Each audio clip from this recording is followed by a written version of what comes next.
Hello, it's me, Tasty Nachos, and this is the first series I will be recording for this channel. If you're here, welcome, and stuff that I intend to be doing with this channel, mostly visual novel playthroughs, although I might extend past that as time goes on. We'll just have to see how that works. So a little bit of background.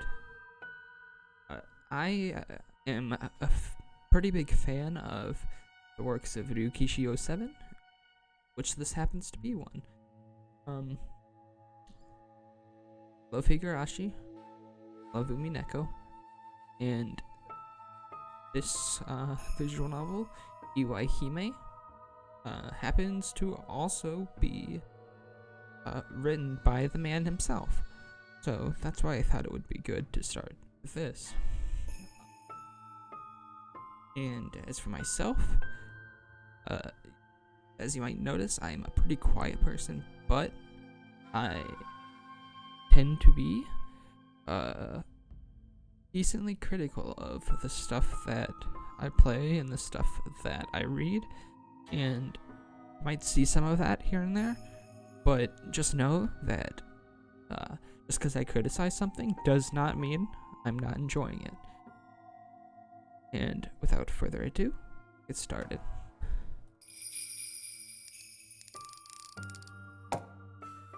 Have a look at the settings.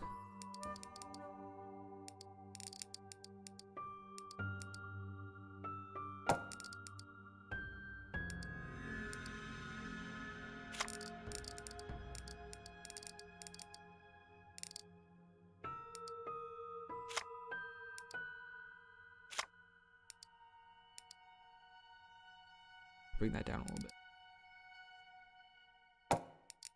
Okay.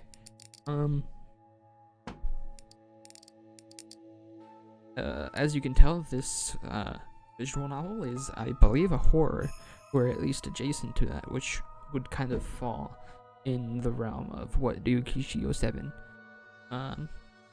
typically writes. So, oh, something just happened to my guys there. Okay. Hopefully the audio for this video works. This is the first video I'm recording, so I'm obviously not entirely sure how this is going to work, but we'll see it through.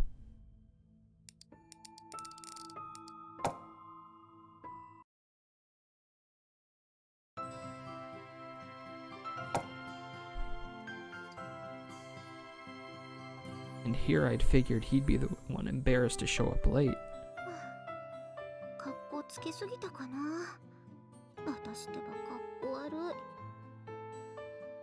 I let my enthusiasm get the better of me and arrived too early. I would have felt guilty otherwise, making him wait at the same station he'd never visited after the long trip here.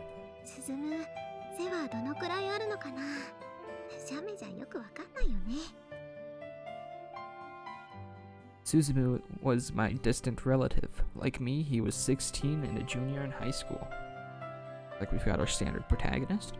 Starting this spring, he would be living here in Susura, going to the same school as me too. He said he'd know where my place was, but normally you pick people up at the station, right? Still though, that was no excuse for my premature arrival. Oh, this is our first look at character art.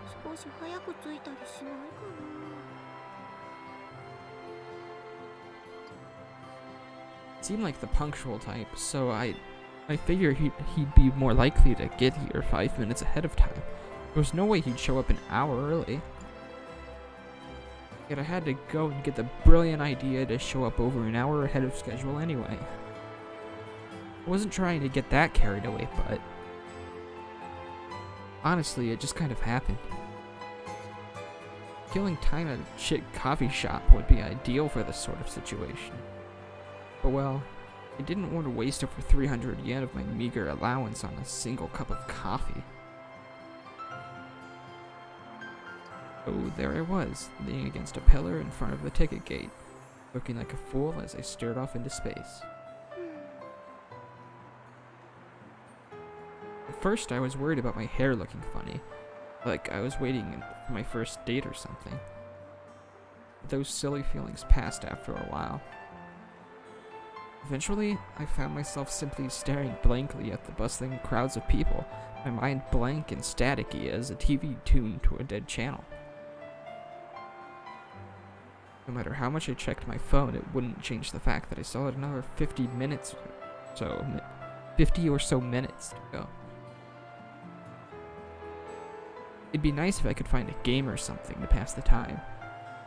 But since I was still recharging MP in the Wanyadora, I couldn't play it for another 12 hours. 駅ってさ、何気に超メジャーでポピュラーな自殺スポットだと思うんだよね。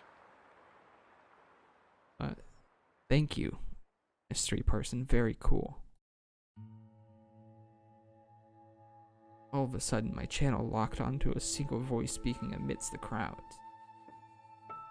The voice appeared to be that of a young office worker all by herself, perhaps talking on the phone. どんな自殺の名所もさ、結構行くの大変じゃん？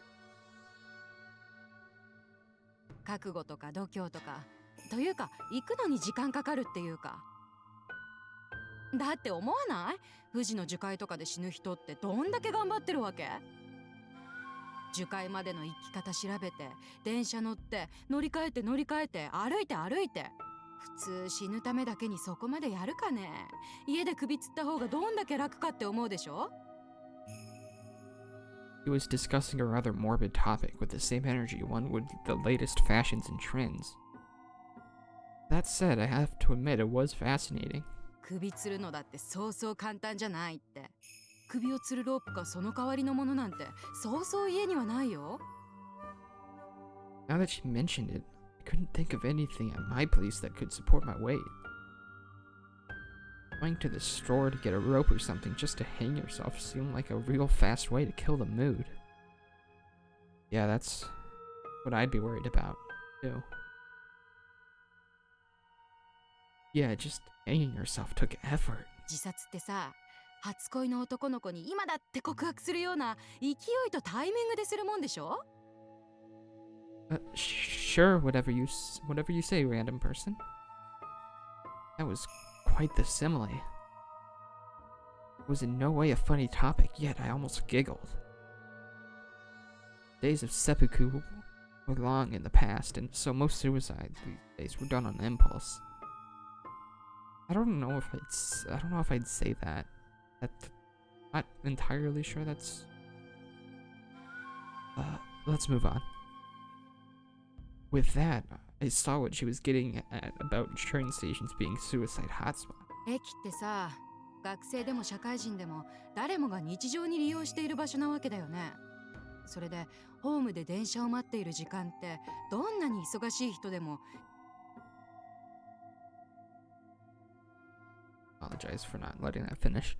And so in those few minutes waiting for the train, it could cross your mind how easy it would be just to end it all. Train platforms were truly a wonder in that sense. If the thought of killing yourself passed through your head, you wouldn't even need to prepare anything special. All it would take is a few steps towards the edge of the platform. Sure, you'd have to wait for a train first, but those arrived every few minutes during the busy hours. Desire to die and a few minutes of spacing out. That was all you needed. It was all just a hop, skip, and a jump away. ね？最高の自殺スポットだと思わな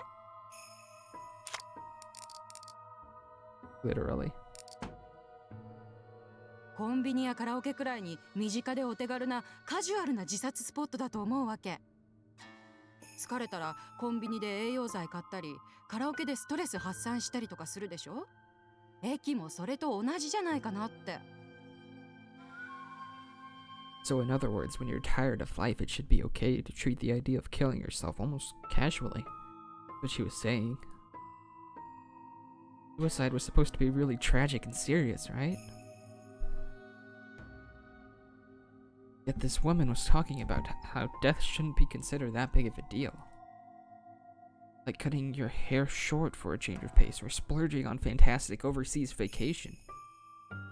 In other words, resetting your life be treated just as lightly as all of that. About resetting, but I didn't know if it was because I was sleepy or what, but her words felt like they were awakening something awfully new and fascinating inside me. Honey. そうだよね。自殺って何もとことん追い詰められるまで考えちゃいけないものではないのかも。Like how you might just change up your hair after a breakup. Or how you might treat yourself to a makeover or a new purse on a whim. Maybe it really should be treated as casually as all that. 自殺って言葉が私は物騒だと思うんだよね。確かに。エステで新陳代謝を改善して新しいお肌に生まれ変わらせるのと全く同じ感じだから、自分殺しなんて物騒な言葉じゃなくて、人生のリピュアとかってどうかな。ね、なんか素敵な響きになったと思わない？人生のリピュア。Yeah, that did have a real nice ring to it. By the way, these are not my words. I do not condone this behavior. It was only then that I realized the woman had been talking to me. She was leaning against the other side of the pillar. I turned around and locked eyes with her. She was an elder woman. An elder woman in her 20s or so. An older woman in her 20s or so, with stunning long hair and a somewhat compassionate aura around her. してみると結構驚いちゃうよ。ああ、こんなに簡単だったんだって。なんで今まで無駄に怖がってたんだろう。バカみたいって。したことあるんですか？リピュア。うん。Oh.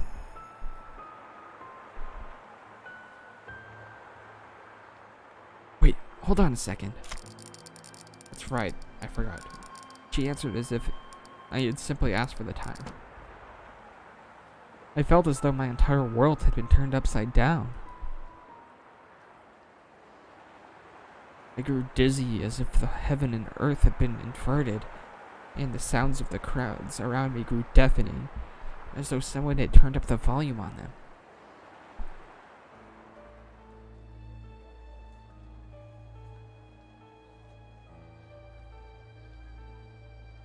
All of a sudden, I found myself at the very front of a crowded platform, beyond where the waiting line would usually start. I wasn't even a full step away from going over the edge. But there was a sea of people behind me. It was as packed as a can of sardines. Trying to force them back did no good, and if I tried to push my way through them, they pushed back just as hard. 見て見て。下を。I heard the woman close by, but I couldn't see her. I didn't plan on listening to her, but a push from behind instinctively drew my eyes to my feet. I was stunned by what I found. Where there should have been gravel and train tracks was instead a vast blue sky, spreading out as far as the eye could see. Beautiful fields of clouds adorned in the light blue sea. It was like I was looking down from a floating island. No, wait. Those clouds seemed familiar. They were just like those towering those towering cumulonimbus clouds I had seen when I was a kid lying on a field in the nature park. That's right. There wasn't a sky below me. The sky I had looked up at on that day was under my eyes. Just as soon as I realized that, I felt as though gravity had turned on its head. My chest grew light with a desire to be sucked into the blue ocean. Like that feeling you get when you finally reach the top of a tall slide after waiting in a long line. でもすっごい簡単であっさりだよ。怖くなんかないから。なんでそっちにこだわってたのかバカみたいになるよ。 The woman appeared before me, holding her hand out to me. I had no idea how she got there without me noticing. Almost like she'd walked up to me as I lay gazing at the sky on that field, inviting me to go with her. And it wasn't just her. There were other women there, her friends or coworkers or maybe, along with men in suits. Though it felt like they were inviting me to a barbecue or something. They looked so out of place in the suits that it felt kind of silly to me. でもこれ Jumping off the platform, right? But it was an announcement signaling the arrival of the next train, and yet everyone was coaxing me over to them, their faces plastered with blissful smiles. Almost like they were telling me I'd miss this train if I didn't hurry. But couldn't they hear that screeching of metal against the tracks? The train was coming. I couldn't jump. If I did, I'd... ほら早く。怖くないから。痛くもないんだよ。 Pretty sure it does, but... Hurry, hurry. You're going to miss it. Everyone said that as they reached out and waved to me. Like telling me I'd miss out on all the fun if I didn't come along. But... they were asking the impossible because... hadn't they all been... crushed to pieces? Their hands, feet, and heads were all crushed to pieces, weren't they? There was no blue sky, just a blanket of scattered stone dyed reddish brown by the elements and the rust. Faded metal rails like prison bars reaching out into the distance. It was from there that the dead moaned, pushing through the track. Ballast. I've never seen that word before. Ballast? As they desperately reached out to me. Their own buried hell beneath the stone. Residents doomed to be crushed under the weight of each passing train, unnoticed by the living day after day. The mutilated dead moaned there in agony as they desperately sought out new companions. One of them had been nothing more than a partially crushed head. Another's outstretched hand had fallen right off their arm. Now what is it? Yeah. Okay. An indecipherable jumble of hands and feet squeezed through the stone as they beckoned me over. Chills ran through me from head to toe. I wanted to back away, but the sea of people behind were pushing back just as hard against me. No, even harder. Stop, I'm gonna fall. However, they were clearly winning. My toes had already stretched out past the platform and were trembling in mid-air. I stretched my arms as far as they could go, grabbed onto someone behind me, and held on for dear life. But the encroaching wall of flesh kept pushing. By this point, my heels were already halfway over the platform. The eyes of the mechanical carnivore gleamed as it grew closer. The train rushed forward, crushing the moaning dead underfoot as it did. Screams of the damned joined in the chorus with metallic screeching as the train approached with its fierce velocity. It'll swallow me whole if I don't get out of the way. But just then, I found myself dancing in midair.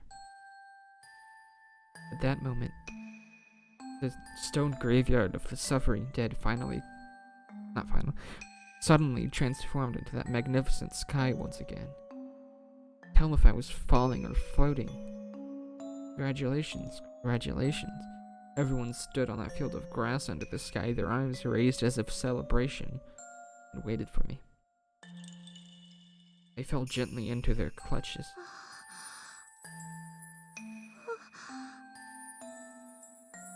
Almost like I was light as a feather. Their countless hands caught me comfortably. ね、怖くなかったでしょ。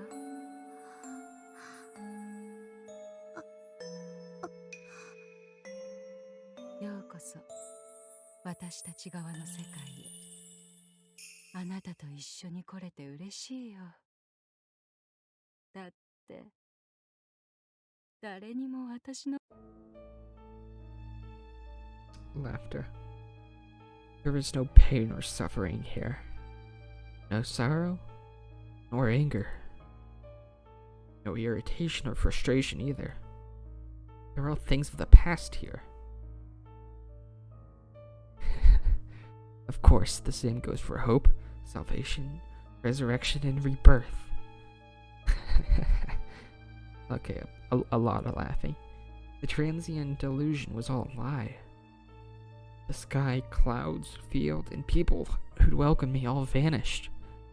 I was lying on the rails, bound tight by the countless hands. That's right, I was a sacrifice to the steel behemoth.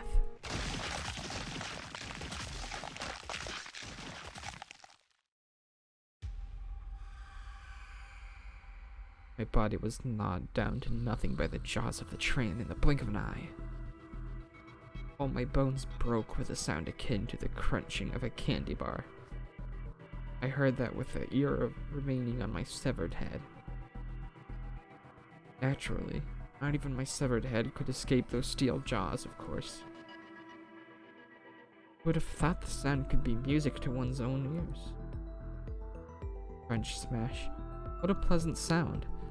Like sinking your incisors into the skin of a crisp candied apple. It was a bit of a surprise to discover how gratifying it was to have my body devoured. Listen, there are some people that are pretty into that. Deep down, I understood it was an evil, detestable temptation. Oh. But being so thoroughly gnawed was a sensation both satisfying and amusing beyond comprehension. You know how it feels good when you're stretching and you feel your joints crack? Try picturing that, but all over your body like goosebumps, and it keeps happening over and over again, then you might understand. I knew, of course, that I shouldn't get into that kind of pleasure. But by that point, my body had already been reduced to little more than an assortment of pasted limbs strewn across the rails.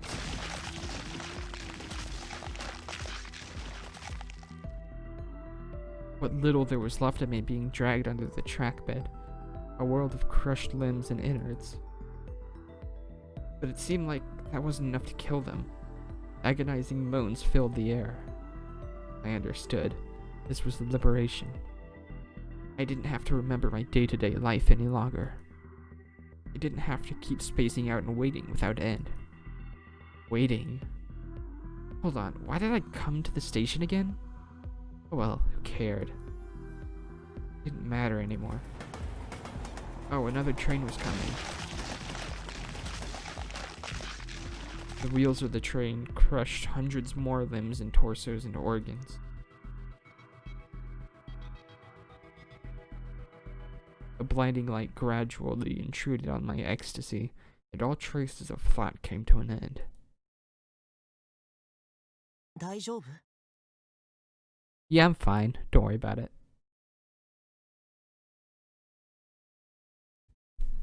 Hello, I'm back, and I was just testing the audio and stuff. So, yeah, it seems to be working fine.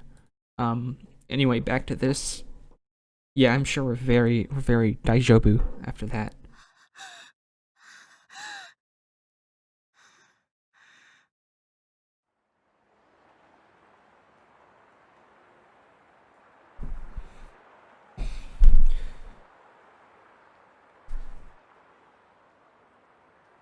Tsubakiko panted as she returned to reality. She was leaning against the pillar in front of the station, waiting for Suzumu. That was still the same. One thing was different. Time had advanced to the point of Suzumu's arrival. This is pretty much a trademark of Ryukichi's work, is just suddenly switching perspectives with no rhyme or reason, without like any indication that it's happening, and you kind of just have to know. うなされてるみたいな感じだったよ。そうだった。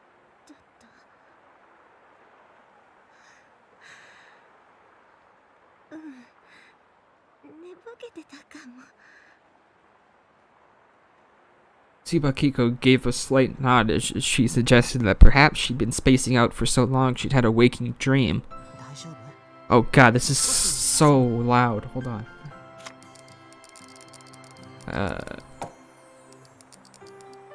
Holy cow. I already had the music down pretty low and it is still really, really loud.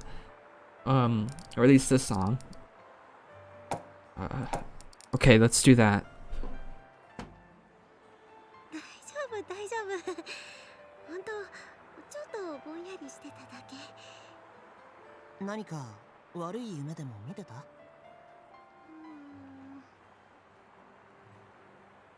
Dreams can sometimes be so clear that they feel real when you're in them. Yet in most cases you barely remember what they were about in the moment you wake up. Tsubakiko couldn't put it into words. All she knew was that it was a bizarre, grotesque daydream. She couldn't recall anything more than that. Yet, something looks very off about this guy's portrait, but I couldn't really tell you what. I think it's the ears, maybe, because these are really, really tiny ears. Normally, you would want the bottom of the ear to line up with the nose, like the bottom of the nose, and the top of the ear to line up with the top of the eyes. But here we have,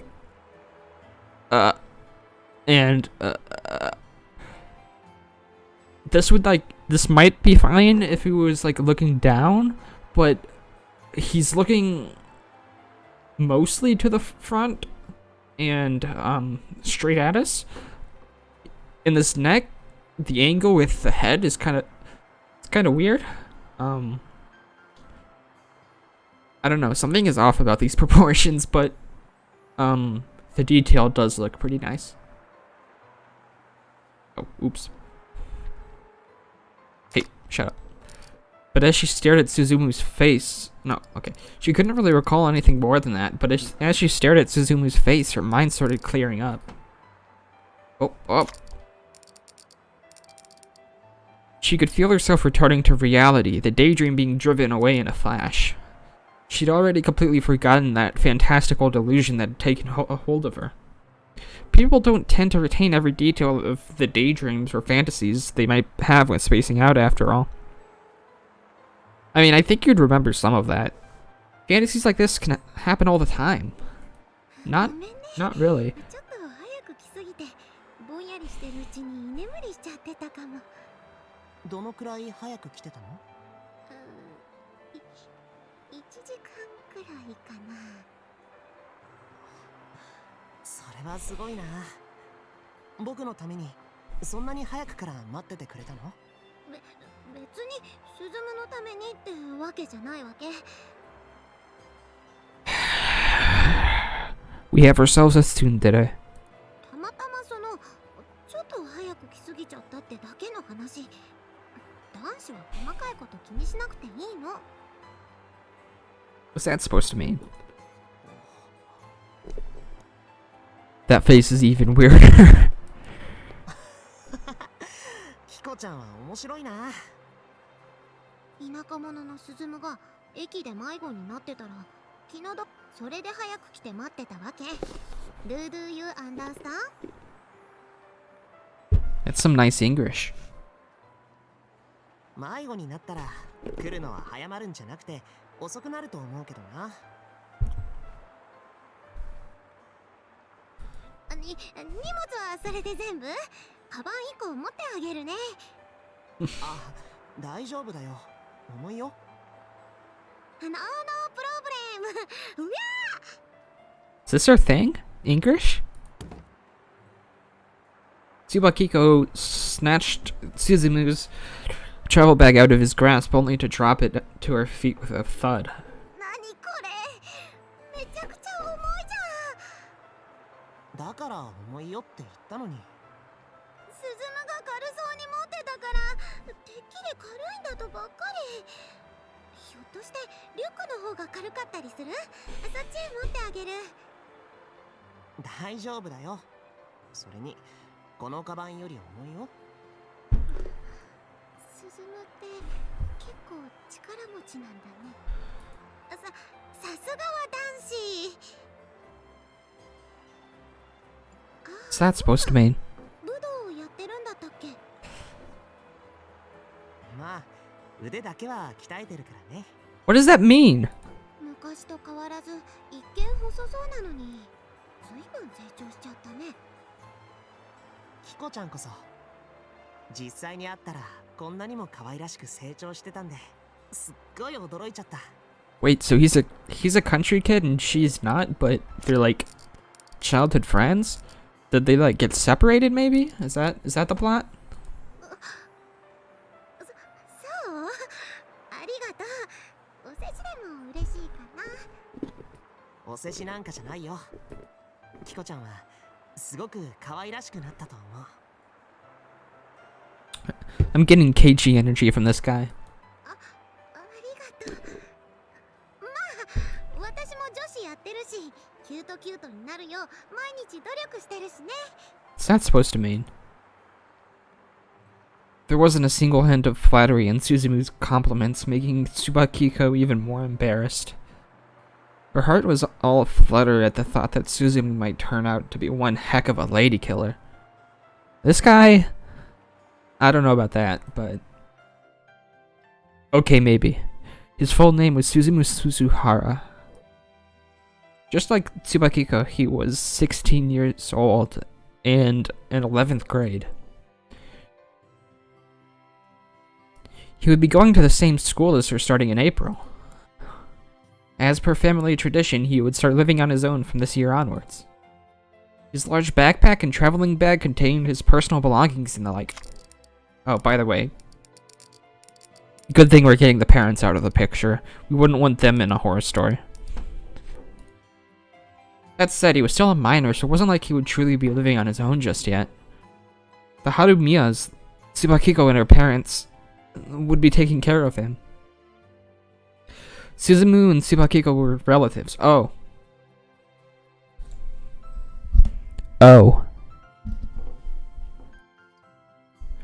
However, they were 6 times removed, so they could hardly be considered close in terms of blood ties. Oh, good.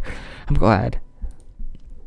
What's more, the two hadn't seen each other since their great-grandfather's funeral over a decade ago.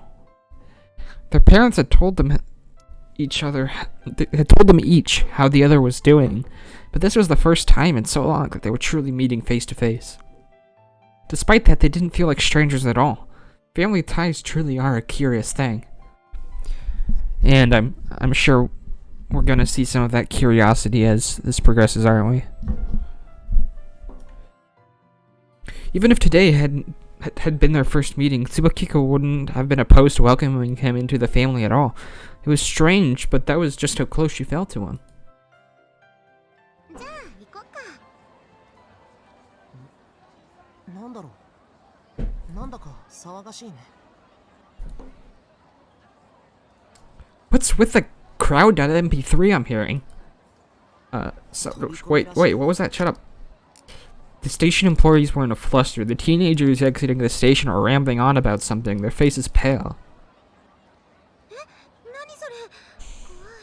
髪の長い若い OL が電車に飛び込んだって言ってるね。 Oh yeah, that was me. Don't worry about it.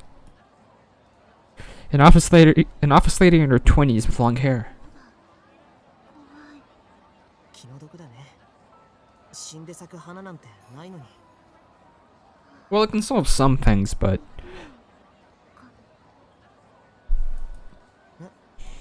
Lee, 何？なんだっけ。 For a moment, images of a field under a blue sky and a woman with an unsettling smile flashed through Tsubakiko's mind. But they faded into a fog of oblivion just as soon as they'd appeared. After all, it was pointless to remember daydreams.